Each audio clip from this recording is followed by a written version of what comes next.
Welcome back to Rosemarie's Kitchen. Today I'm making my mother's ricotta pancakes, a favorite and very special from when I grew up. When my family gets together for breakfast or brunch, I like to make a pancake cart. Begin with 4 eggs separated. In your commercial mixer, beat the egg whites until soft peaks form, and then gradually add 1.5 tablespoons sugar. You will then beat until the peaks are firm. They will be very stiff, and then you will pour that mixture into another bowl. You'll combine in that emptied bowl the egg yolks, 1 cup of ricotta cheese, a 1/2 cup all-purpose flour, 1.5 teaspoons baking powder, 1/2 teaspoon salt, and beat everything together until it's smooth. You will then pull forward your egg white bowl and take about 1/3 of that and hand mix that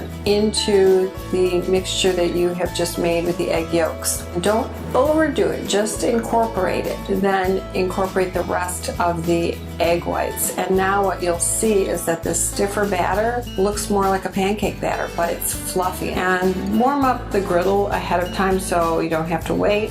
Then what I do is I take a scoop of the batter and form the round pancake and fill your griddle. After a minute and a half, 2 minutes, flip the pancakes over. They should be light brown, and then put them on your serving plate. You'll need to also have some maple syrup on hand, fresh fruit. Make the whipping cream. You will use 1 cup heavy whipping cream, 2 tablespoons up to about 1/2 cup of powdered sugar, and a teaspoon of vanilla. Mix that until stiff peaks form. Use your favorite instant coffee. I use Starbucks, the Colombian, or whatever I have on hand. They put 1 packet in. If I'm making more whipped cream, I might use 2. Mix that in, and you have coffee flavored whipped cream.